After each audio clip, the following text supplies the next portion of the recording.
Quando nasce uma criança, também nasce uma mãe. O parto deveria ser o momento mais bonito e importante da vida de uma mulher, mas nem sempre é assim. Com a proximidade do Dia das Mães, o TCE em Pauta vai falar sobre um tema ainda muito pouco abordado no Brasil e no mundo, mas de grande relevância: a violência obstétrica. Uma em cada 4 gestantes no país já foi vítima de violência obstétrica, sendo a grande maioria formada por mulheres negras e nordestinas. A violência obstétrica constitui uma grave violação à autonomia das mulheres, aos seus direitos humanos, sexuais e reprodutivos. A obstetrícia é mundialmente a área médica com maior número de infrações, seja por lesões corporais ou homicídios. Situações como negar ou dificultar o atendimento à grávida, deixá-la sem água ou comida, gritar com ela, impedir a escolha e o local onde o parto ocorrerá, proibir a entrada de acompanhantes, são exemplos de violência obstétrica. Como resultado de um tratamento desrespeitoso e frustrante em um momento tão delicado, muitas mulheres chegam a ter reações semelhantes à vítima de estupro, passando a rejeitar o próprio corpo, temer relações sexuais, além do pavor de uma nova gestação e ansiedade por outra, na tentativa de substituir péssimas memórias. O programa de hoje conta com a presença da advogada Bruna Salles, da Associação de Doulas de Alagoas, do secretário de Saúde do Estado, Alexandre Aires, do médico ginecologista e obstetra, Dr. Antônio Moraes, e da jornalista Liliana Beckert, que nos deu um depoimento sobre a violência obstétrica que sofreu lá na Suíça. Sejam bem-vindos ao TCE em Pauta.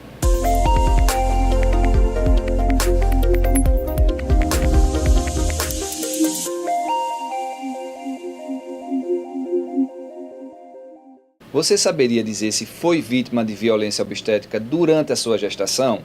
Sim, a violência obstétrica não se configura somente na hora do parto, mas também durante a gravidez. A jornalista Liliane Becker percebeu que foi vítima de violência obstétrica 13 anos após o nascimento traumático da sua primeira filha na Suíça.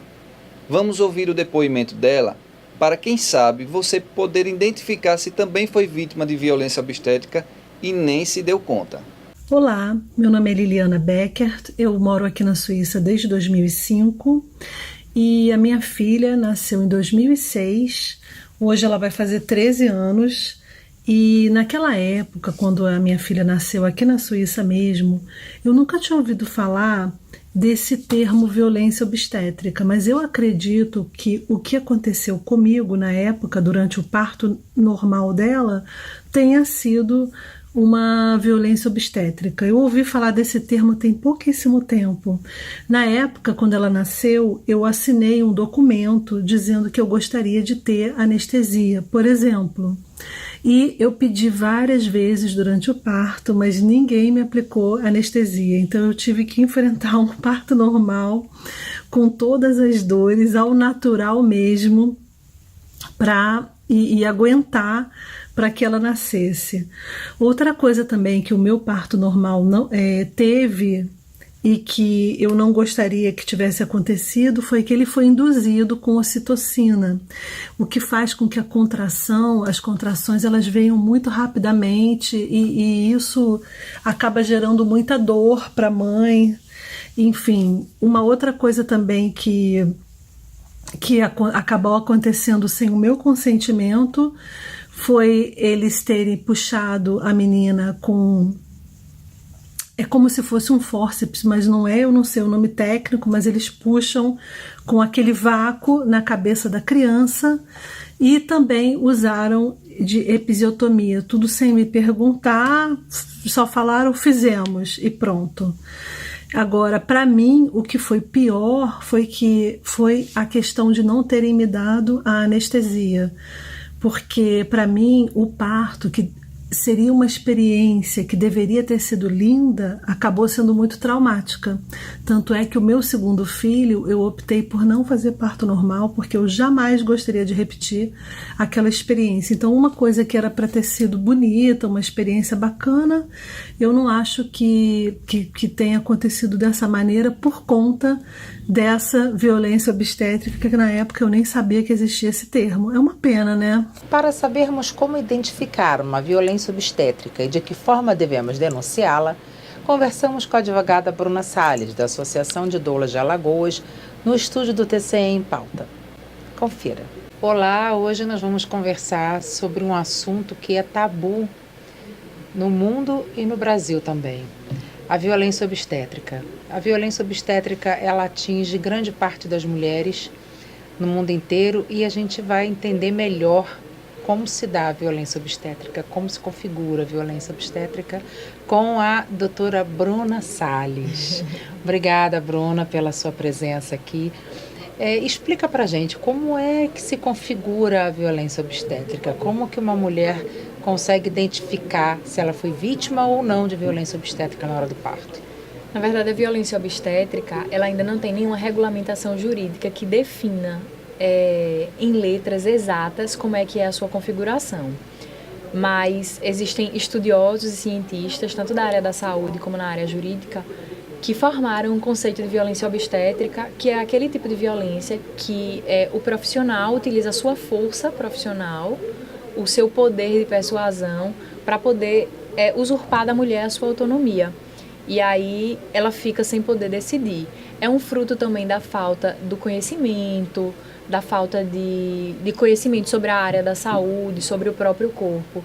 Então, a violência obstétrica se configura sempre que houver a usurpação da autonomia da mulher, da sua livre manifestação, e dessa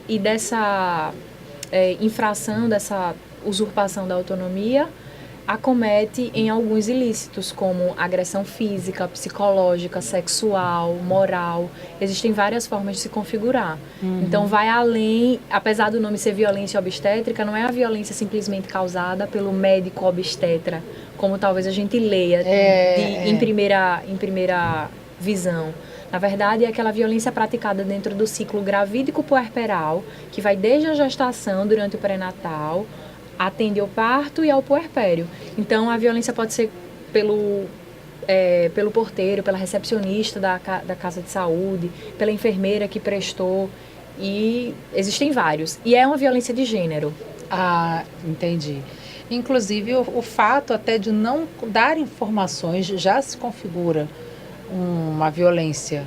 Na verdade, né, no caso obstétrico. O Código de Ética Médico determina que o médico tem a obrigação, o médico que é o profissional que normalmente acompanha o pré-natal, de informar tudo acerca da gestação e do parto para o paciente. Não especificamente da gestação, mas de qualquer outro tipo de procedimento que vai ser feito. Por exemplo, se uma mulher está na sala de parto, a enfermeira fala, deixa de frescura, não está doendo, não vou te dar anestesia, não precisa, né? Essa é uma configuração, exemplos, né, de casos de violência. Sim, são tipos de violência psicológica e moral que atinge a mulher. Existem vários outros tipos, inclusive físicos, o próprio corte, que é o corte médio-lateral na vagina, né? Que é chamado de episiotomia. Existe a manobra de Christelé, que é uma pressão que é feita no fundo do útero, com a justificativa de ajudar ao bebê a nascer, quando na verdade isso é muito mais doloroso. Ele não tem necessidade. Não, né? É totalmente desnecessário, inclusive é proibido de ser feito. A episiotomia, existem assim largos casos de mulheres que passaram pela episiotomia, inclusive sem anestesia. Então é um corte que é feito, que já é muito doloroso, inclusive sem anestesia, sob justificativa de que a dor de parto já é grande demais. E isso fica potencializado principalmente quando a gente vem para o quesito cor racial. Então, mulheres negras sofrem muito mais violência do que as mulheres brancas, considerando, inclusive, que entende que o porte físico dela tem mais capacidade de aguentar dor. Ela suporta mais dores do que uma mulher branca. E, inclusive, numa pesquisa que saiu lá do Projeto Nascer no Brasil, configura que uma em cada 4 mulheres já sofreu violência obstétrica no Brasil. Entre elas, nesse grupo, a maior parte é formada por mulheres negras e nordestinas. Sim. Então, a gente tem hoje, né, uma realidade muito dura e não é uma exclusividade da rede pública de atendimento. Né? Na rede privada também acontece muitas vezes. Né? E assim, eu queria saber, Bruna, como, por exemplo, eu sou mãe, identifiquei que eu sofri violência obstétrica. Aonde que eu posso fazer essa denúncia? Tem o Disque 180, que é um canal disponível nacionalmente para denúncias de violência contra a mulher, e é um canal que pode ser utilizado. A mulher pode procurar uma delegacia especializada da mulher, ou então procurar uma delegacia tradicional de bairro para poder lá fazer o boletim de ocorrência. Eu normalmente indico que ela procure as ouvidorias, se for no hospital público, a ouvidoria do SUS, se for no hospital privado, que procure a própria ouvidoria do plano de saúde e do hospital que prestou assistência para poder fazer as reclamações.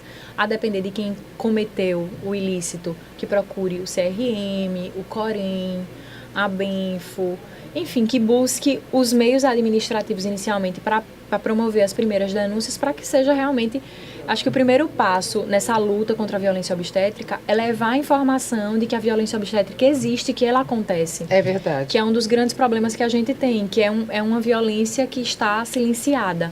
Então acontece, mas ninguém sabe porque as pessoas não dão notoriedade. Pois é, esse tipo de informação, né, sobre violência obstétrica não deveria ser passado na hora do pré-natal? Sim. Pelo próprio médico obstetra e ao longo da gestação, para que ela tomasse conhecimento dos seus direitos? Sem sombra de dúvidas.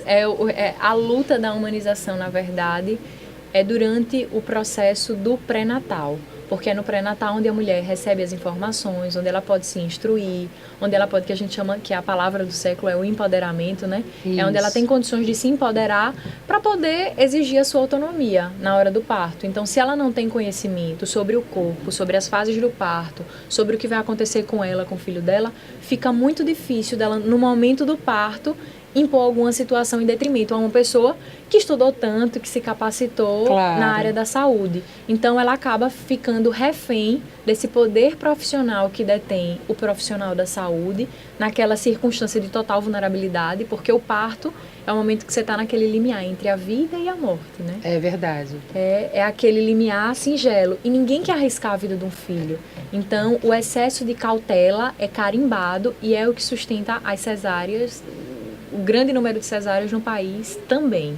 Inclusive o Brasil, ele é considerado pela OMS um dos países que mais realiza cesarianas desnecessárias no mundo. São as desnecessárias. As desnecessárias, E como você acha, Bruna, que a gente vai conseguir ir quebrando isso aos poucos? Porque, inclusive, os partos considerados normais, vaginais, eles têm, sim, muita intervenção. Né, do projeto Nascer no Brasil, apenas 5,6% dos partos vaginais não receberam intervenção, ou seja, ocitocina para acelerar as contrações, a episiotomia, tudo isso é considerado intervenção na hora do parto. Que essas intervenções talvez podem ser necessárias. A ocitocina ela não surgiu de graça, né? A cesárea também não veio no mundo de graça. Lógico que a cesárea não. ela serve para salvar vidas, mas ela não pode ser considerada como uma via de parto. Eu normalmente exemplifico muito nas minhas falas. A gente não escolhe de repente, porque o nosso coração não está batendo tão legal, fazer uma ponte safena. É claro. Não escolhe. No parto é diferente. A gente tem essa Opta. escolhe por ir para uma cirurgia cesárea, que é totalmente desnecessário. E é fomentado pela indústria da saúde, por tudo mais. Então, assim, a maior fonte para a gente conseguir uma assistência humanizada em um parto, primeiro, é capacitação dos profissionais da saúde, que precisam começar a observar e acabar com essa cultura de que o parto normal é um parto doloroso, que é um parto sofrido, que é um parto que é ruim, que é um parto perigoso, quando na realidade o oposto é que é a realidade. A cesárea é uma cirurgia extremamente invasiva, apesar de ser corriqueira, que é o que transforma ela naturalizada. Ela foi banalizada, Isso, né? foi banalizada. Então é uma cirurgia que não é considerada uma cirurgia. E aí acaba que traz esse problema. Então a capacitação é o nosso primeiro ponto. E o segundo ponto é a instrução da gestante durante o pré-natal.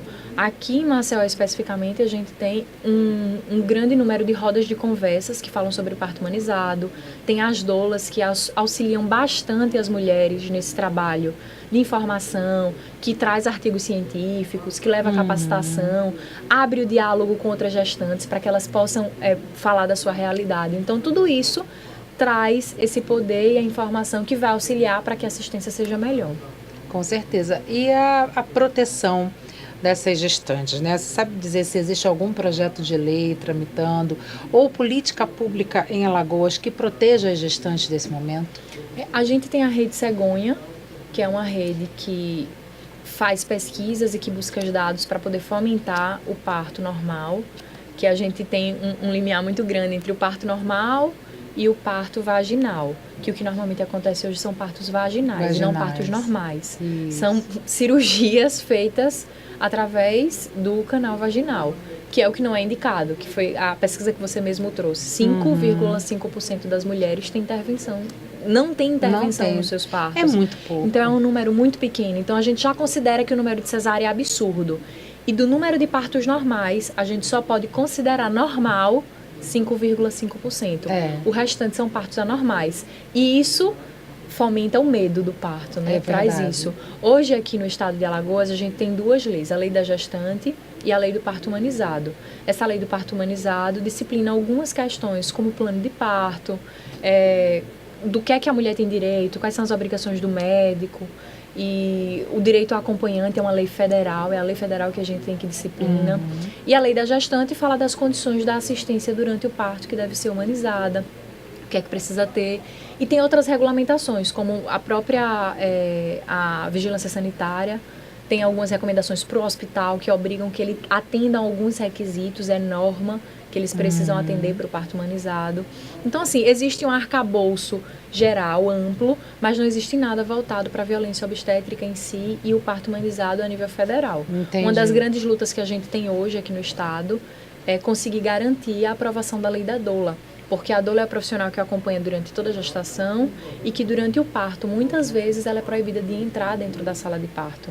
Isso é complicado porque atrapalha. A gestante, ela deposita muita confiança na doula, né, ao longo dos 9 meses de gestação, e na hora que ela mais precisa dessa assistência, desse apoio, a doula não pode entrar. Isso, exatamente. Né? Isso é bem complicado.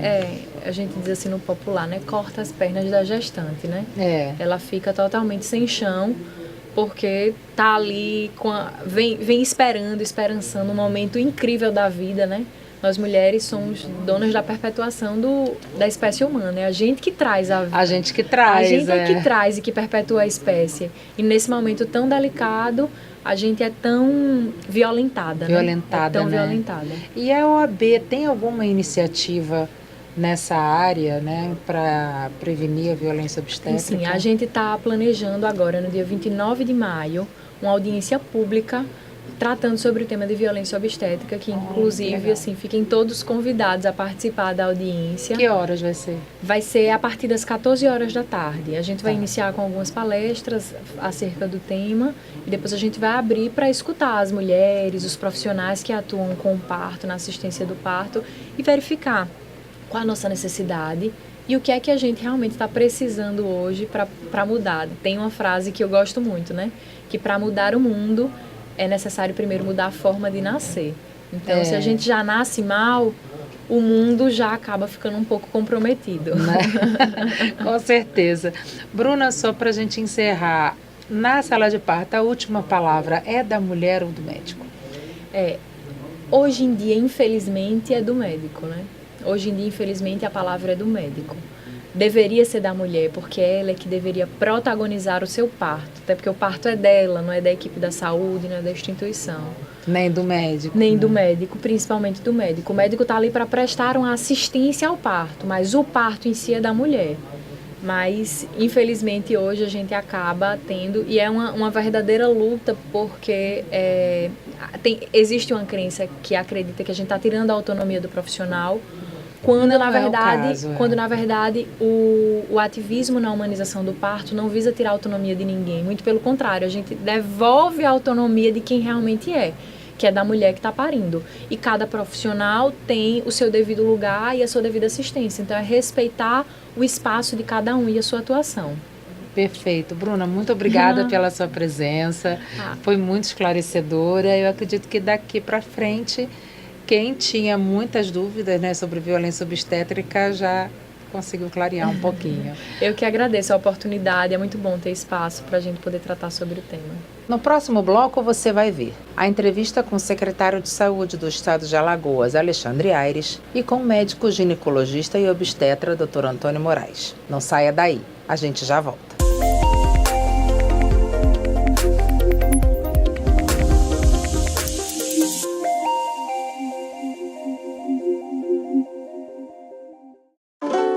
Atenção para o comunicado de recall de parafusos. Se você é robô, compareça.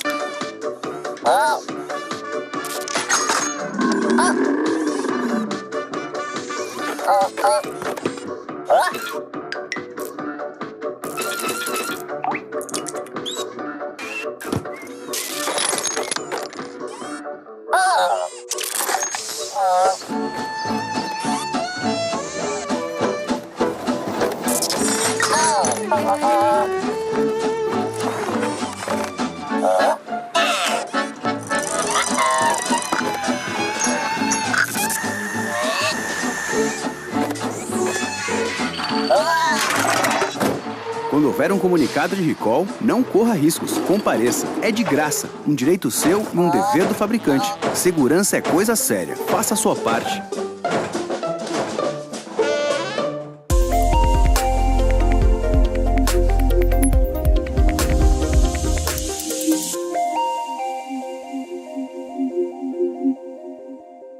Assim como nos outros estados, a maior parte dos mais de 35 mil partos realizados em Alagoas é formado por cesarianas. Mais de 50% das gestantes alagoanas não dão à luz aos seus filhos de forma natural no estado. Para saber das iniciativas públicas voltadas para este fim, conversamos com o secretário de Saúde do estado, Alexandre Aires, que nos contou muitas novidades. Confira agora. Hoje o TCE em Pauta recebe o secretário de Saúde do Estado de Alagoas, Alexandre Aires, para falar um pouco sobre violência obstétrica, que é o tema do nosso programa. Alexandre, obrigada pela sua presença aqui no TCE em Pauta. A gente gostaria de saber o seguinte, se tem iniciativas do Estado voltadas para o parto humanizado que garantam o direito da gestante? Olha, Dani, não só para o parto humanizado, mas para os cuidados com a mulher alagoana como um todo. Nós investimos fortemente nos últimos 4 anos na regionalização dos serviços de saúde. E dentro desse contexto e esse planejamento idealizado pelo governador Renan Filho ainda no seu primeiro governo, passou pela construção do Hospital da Mulher, um hospital voltado exclusivamente para a mulher alagoana, aqui na região central da capital, em Maceió, que vai contar com um centro obstétrico, com incentivo ao parto humanizado, com toda uma dedicação para exames laboratoriais, exames de pré-natal, acompanhamento para a mulher alagoana, para que a gente possa ajudar e orientar a mulher para que ela tenha mais condições de ter o seu filho. Perfeito. Quando que vai ser inaugurado o Hospital da Mulher? Olha, a nossa ideia é que a gente inaugure o Hospital da Mulher em agosto. Em agosto ele já entra em pleno funcionamento, é um grande sonho de quem faz saúde pública em Alagoas, os profissionais estão muito ansiosos. Ele fica ao lado da maternidade Santa Mônica, que é a nossa maternidade de alto risco, aqui em Maceió, e que atende o estado como um todo. E vai servir como uma referência, inclusive, para a maternidade, porque a nossa ideia é que a maternidade continue fazendo esse trabalho de alto risco, mas o alto risco tem que ser a exceção. Ele não pode ser a regra no atendimento à mulher. Exato. E para isso, Daniela, a gente precisa investir fortemente na atenção básica e ajudar os municípios para que eles possam dar condição para que a mulher alagoana faça o seu pré-natal, que ela tenha esse acompanhamento durante a gestação, porque uma gestante sem acompanhamento aumenta o nosso índice de tratamento na maternidade de alto risco. Então a gente gasta até mais recursos na média e na alta complexidade, e o nosso trabalho agora é inverter essa lógica, tratando da mulher e cuidando da gestante ainda no começo da gestação. Que é o mais importante, o trabalho preventivo, ele garante um índice de sucesso muito maior do que o trabalho de assistência. Depois que, né, o erro está cometido, você vai lá e a prevenção ela é muito melhor. Sem dúvida, é uma mudança de concepção, uma mudança de conceito na saúde pública como um todo. Por que eu digo isso? Porque investindo em atenção básica, a gente deixa de gastar o recurso na média e na alta complexidade, que é um recurso mais caro, mas, além disso, a gente consegue também humanizar o atendimento, estar mais próximo e acompanhando o cidadão com a prevenção e a promoção à saúde.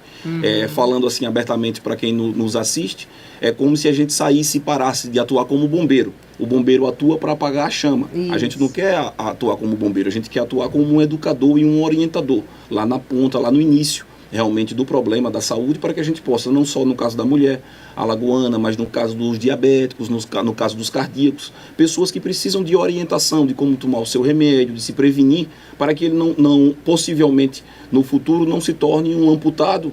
No caso do diabético, que a gente hoje tem um índice muito alto aqui em Alagoas, e nós estamos idealizando um outro projeto, que é a Casa do Pé Diabético, onde a gente vai fazer exames ambulatoriais, nós iremos tratar as feridas, nós teremos uma câmera hiperbárica pública, que hoje só tem na rede filantrópica, para que a gente possa atender o paciente. Então, esse trabalho de atenção básica da mulher alagoana e do cidadão como um todo, ele é a base de toda a nossa discussão à frente da Secretaria de Saúde. Fantástico. Dos hospitais que o governo do estado está construindo, né, que é em União, Delmiro e Porto Calvo. Desses hospitais, quais que vai ser inaugurado primeiro e se nesse hospital vai ter assistência para o parto humanizado? Olha, os hospitais estão ficando lindos. Nós estivemos há uns 20 dias atrás acompanhando o governador lá em Porto Calvo, já temos 60% da obra pronta, são 127 leitos. Para você ter uma ideia, nós estamos falando aí de uma população de 150 mil pessoas que moram na região norte de Alagoas, nos períodos das altas estações da alta estação. Essa população praticamente dobra e nós não tínhamos nenhuma rede de atendimento. O cidadão lá em Porto Calvo ou em Maragogi, que sofresse qualquer acidente, ele teria que se deslocar ou para Recife ou via até Maceió, porque a UPA de Maragogi não comporta atender tanta gente.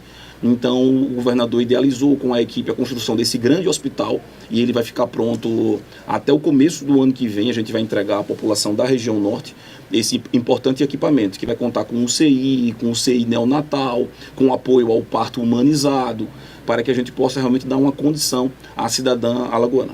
E diminuir o número de cesáreas desnecessárias, né, Alexandre? Você tem esse número em Alagoas? Quantos partos são feitos por ano aqui? E desses partos, quantos são cesáreas e quantos são normais? Olha, nós temos em média 35 mil partos, crianças nascidos vivos, que a gente chama, em média em Alagoas. E esse número vem oscilando aí, esse percentual de partos cesarianos, em torno de 54%.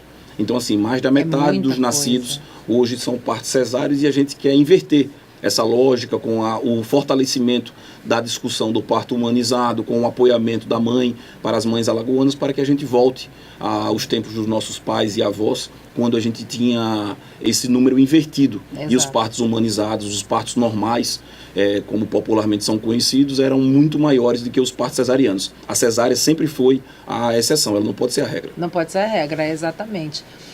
Tanto é que o número da Organização Mundial de Saúde para cesarianas, ela gira em torno de 10%.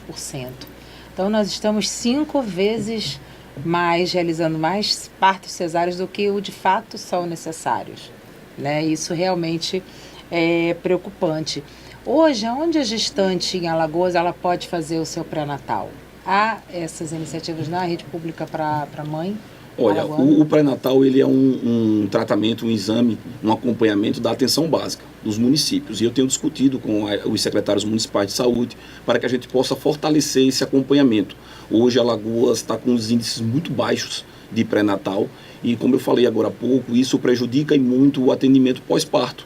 Nós temos partos complicados com as maternidades de alto risco, Santa Mônica, o próprio Hospital Universitário, que faz também um interessante trabalho, mas isso muito decorrente da falta de acompanhamento. Então eu tenho discutido, vou alterar os programas já existentes para que a gente possa ampliar esse cofinanciamento aos municípios que alegam não terem recursos, mas a gente vai ampliar esse cofinanciamento para que a mãe alagoana tenha um acompanhamento desde o início da gestação.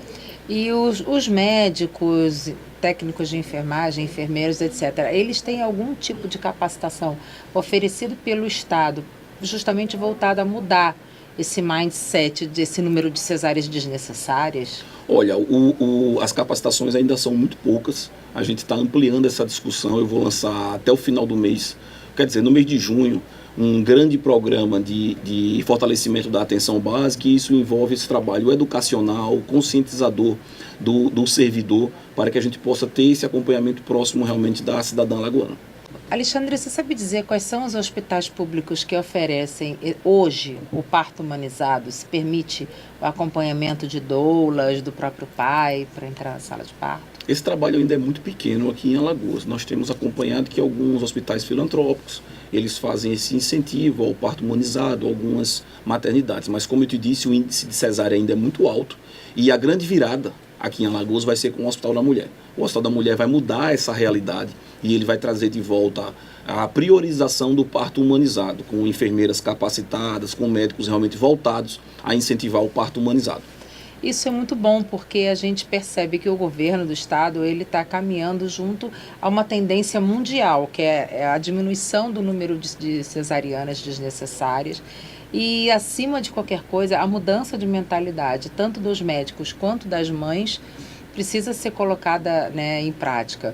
E assim, é preciso também informar a mãe. No Hospital da Mulher vocês devem fazer esse trabalho lá, e explicar para elas quais são os seus direitos na hora do parto, porque os casos de violência obstétrica, eles são muito grandes. Uma em cada quatro mulheres já sofreu violência obstétrica e nem se dão conta disso, né? Então seria muito importante que o Estado fizesse realmente esse trabalho de prevenção e de conscientização, tanto da parte dos técnicos quanto da própria mãe, né? Eu tenho vários desafios à frente da saúde aqui em Alagoas, mas dentre estes eu cito constantemente a transparência. E a transparência, ela não só é uma transparência no que diz respeito aos gastos públicos, é uma transparência também nos direitos e deveres, tanto dos cidadãos quanto dos nossos servidores. Então, no que diz respeito ao conhecimento, nós iremos ampliar essa divulgação para que a cidadã, antes de ir ao parto, antes dela ter o seu filho, que é um sonho para toda mãe, para toda mulher, ela possa saber quais são os direitos e as reivindicações que ela pode fazer. Então isso vai ser feito na entrada do hospital. Todo mundo que for ser atendido lá, a nossa equipe já está com um plano operativo discutindo isso, para que a gente possa ampliar a divulgação dos direitos que cada cidadão tem dentro daquela unidade hospitalar. Perfeito, vai ser um trabalho belíssimo. Vai, muito inovador, inclusive, aqui em Alagoas. Inovador principalmente, né? E que vai ajudar a todas as mães que têm seus filhos aqui em Alagoas, né? Alexandre, muito obrigada pela sua presença, já esclareceu muita coisa pra gente, e vamos aguardar a inauguração dos hospitais. Isso. E presenciar, né, de perto como vai ser feito esse trabalho. Eu que agradeço o espaço aqui da TV Cidadã e me coloco à disposição para voltar, para a gente falar de mais avanços da saúde. O desafio é imenso, mas a gente tem economizado aonde deve economizar, reduzido os gastos, reduzido os custos da Secretaria, para que a gente leve ao cidadão saúde, com exames, com atendimentos. Até o mês que vem vamos lançar também um grande mutirão de cirurgias, então estamos entrando agora no mês das mães, e aí eu queria anunciar aqui em primeira mão que aquela mãe que tem um mioma, uma pedra na vesícula, que dói bastante, que traz grandes dificuldades no seu dia a dia, verdade, que ela se prepare, que vem aí um grande mutirão de cirurgias. Serão mais de 5.000 pessoas operadas nesse mutirão de cirurgias que nós iremos lançar agora em junho, para amenizar o sofrimento das pessoas alagoanas e priorizando as mães agora nesse mês tão importante. Olha que maravilha, a gente recebeu aqui uma notícia em primeira mão, te agradeço. E a TV Cidadã está aberta para quando você quiser vir aqui falar sobre as novidades da Secretaria de Saúde, do Governo do Estado, estamos à disposição. Eu que agradeço. Obrigada, Alexandre. Obrigado. O médico ginecologista e obstetra, Dr. Antônio Moraes, conversou com o TCE em Pauta e esclareceu vários pontos relativos à violência obstétrica, dentro e fora da sala do parto. Vamos dar uma olhada? Nós vamos conversar hoje com o médico ginecologista e obstetra, Dr. Antônio Moraes, para saber, do lado do médico, como se configura uma violência obstétrica, até que ponto as mulheres podem entender que a intervenção do médico é uma violência obstétrica ou não. Dr. Antônio Moraes, muito obrigada por conversar com a gente. O tema do nosso programa é violência obstétrica, né? E eu gostaria de perguntar ao senhor como se configura uma violência obstétrica. Na verdade, esse termo hoje vem de uma história, na verdade, que a gente viveu, né, de mudanças na obstetrícia, de alguns procedimentos e algumas condutas que alguns colegas, né, e parteiras às vezes tomavam, né, onde a gente, falando mais simples, a própria fala, né, na assistência incomoda a mulher, que frase ele está dizendo para ela, né, que agride aquilo, né, não permitir que ela se movimente no trabalho de parto, né, que não dê essa liberdade para ela decidir a posição melhor para o nascimento do seu filho, né. Então isso hoje, na verdade, é uma das coisas que mais choca realmente. Então essa liberdade que o médico tem, do obstetra, na relação com a paciente, de falar com ela, de conversar com ela, de estimular ela para o parto, de estimular na hora do nascimento que ela está bem, que ela está forte, e não o contrário, de agredir, dizer ela que palavras, né, gritar, de baixo calão, gritar com ela, né, humilhá-la naquele momento tão então vulnerável. Isso eu acho que é uma violência. Alguns procedimentos, eu digo que em anos atrás, talvez até século atrás, foram procedimentos que eu digo que salvou muitas mulheres e muitos bebês, né? Pensando como procedimento em uma região onde não se fazia cesárea e você precisou fazer algum procedimento, né? Que hoje não faz porque a gente tem acesso a esse procedimento cirúrgico de intervir e modificar, e as pessoas faziam isso na tentativa de preservar, e a mulher entendia às vezes na época. Só que isso foi evoluindo e as pessoas continuaram fazendo aqueles procedimentos que dizem, não há necessidade mais disso no tempo de hoje. Então isso está proibido de fazer, tá? Não deve, não é recomendado fazer. Mas hoje a gente valoriza muito a mulher, na verdade, na posição que ela quer ter o filho. Mas o procedimento hoje que eu digo é episiotomia, né? Que é um procedimento que já foi usado como rotina, ele não é mais rotina hoje. Mas ele ainda tem a sua indicação. Claro. Quando a gente pensa num bebê grande, a gente pensa na anatomia da pelve, né? Esse bebê vai nascer e a gente deixa muitas vezes a laceração acontecer, mas um bebê muito grande, uma pelve pequena, uma musculatura pequena, a gente pode ter lesão nesse músculo, o ponto de comprometer vagina e reto, e transformar tudo numa cavidade só.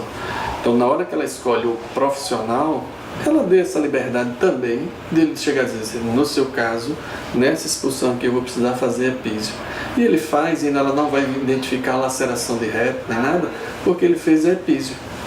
Tá? Ele facilitando. Não houve, inclusive... Não para acelerar, mas para facilitar. A episiotomia, o momento da episiotomia, ele é feito na expulsão, não é? Né?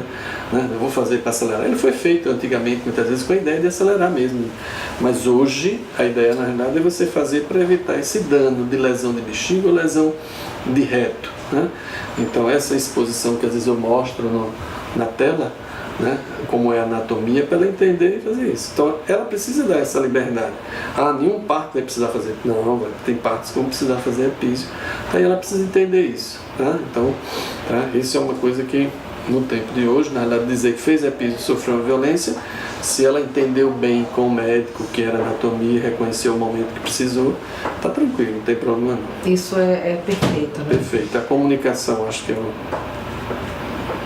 que é o mais importante mesmo, né? A mulher, ela precisa saber dos seus direitos, né? Na hora do parto, durante a gestação, no pré-natal, tudo isso é colocado, doutor Antônio Moraes, para... Deve, nem né? sempre né? Deve ser colocado. Ela deve ter um momento que você conversa com a grávida sobre amamentação, deve ter um momento que você vai conversar com ela sobre a posição do parto, sobre o parto, sobre inclusive anestesia, né? Que pode ser para parto normal e anestesia também para cesariana, né? Então você deve conversar com ela sobre essas situações que ela vai viver, que você está preparando ela para aquele momento final. Certo. Por exemplo, eu sou atendida por um ginecologista engravido e na hora que eu vou conversar com ele sobre o trabalho de parto, né, conduzir com ele, ele me diz que não faz parto normal, só faz cesariana, que é um médico que realmente não usa essa prática. Doutor Moraes, isso é antiético por parte do médico ou não? Ou ele tem o direito de fazer isso? Não, ele não é antiético. Se ele lhe comunica no início do seu trabalho de parto que o procedimento dele, que ele não gosta, não faz partejar para acompanhar e ele prefere só chegar no final fazer a cesárea, eu acho que ele está sendo muito honesto com você, explicando a situação dele. Tá? Do mesmo jeito que a mulher pode dizer eu quero cesárea, eu quero normal, ele pode fazer. O que é chato às vezes É ele dizer que faz e chegar no final ela diz, completei 40 semanas, não, vamos fazer cesárea, não vou fazer parto normal, não faço. Então isso eu acho que não é legal, porque ele garantiu que daria essa oportunidade dela tentar, né, um parto normal. Né? Agora, a não ser que tenha uma indicação para cesárea. Mas chegar no final e ele dizer para ela que não faz normal e só vai fazer cesárea, eu acho que ele acompanhou ela e ela que gerou essa expectativa para ela. Isso não deve. Mas no começo, se ele avisou, acho que não é antiético, não. Hoje, em termos de mentalidade, por exemplo, na sua realidade, dentro das suas pacientes, elas optam mais pela cesariana ou pelo parto normal? Na clínica privada, realmente, na verdade, hoje a gente tem um número ainda grande de cesariana, mas eu tenho pedido já desde o início do pré-natal. Né? Eu digo, olha, explico para ela a cirurgia, né, o que é cesárea, ela entende o que é, não tem problema, eu faço a cesárea dela, não tem problema.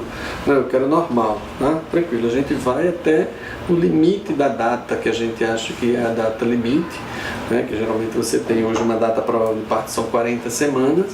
Se o bebê chegou naquele período, está tudo bem, você ainda pode ir mais uma semana, você vai para 41 semanas tranquilo, já que viu que o neném está bem.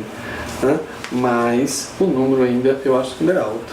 O número é alto, né? Dos 35 mil partos que são realizados hoje em Alagoas, mais de 50%, 56% é composto por cesarianas. Isso é grave, na sua opinião, ou é um dado que ele tende a baixar, ou ele é um dado ok? Quanto mais cesáreas forem acontecendo, mais chance de ser cesárea depois. Então a gente tem uma população muito cesárea, vai precisar mudar algumas gerações para mudar esse número, esse conceito. Eu acho que esse número ainda vai ficar alto um tempão, porque quando você tem uma paciente cesariana, claro, tem várias indicações para cesárea, né? No mundo de hoje, com tecnologia, com exame, que você detecta um bebê com alteração de crescimento, uma alteração cardíaca, você quer programar aquilo para cesárea. E essa paciente, numa gestação seguinte, né, ela não pode fazer indução estimular, tem que entrar natural no trabalho de parto. E quando ela não entra, você não pode fazer essa indução. Tem que deixar o processo natural, porque ela tem uma cicatriz. Mulheres com cicatriz no útero, não é indicado você fazer estímulo nenhum medicamentoso para ela entrar em trabalho de parto. Como o uso da ocitocina, por exemplo. A ocitocina, hoje a gente tem usado muito o misoprostol. Tem menos efeito desse da história da seda muito aguda, um processo que prepara mais o colo para isso. Mas mesmo assim, com o misoprostol, a paciente com cicatriz não tem respaldo na literatura hoje para a gente usar nenhum estímulo pela Então é importante que o primeiro filho seja de parto normal, né, para que ela numa próxima gestação tenha o seu segundo filho também de forma natural. Ela pode ter o segundo normal sendo o primeiro cesárea, mas desde que entre naturalmente em trabalho de parto.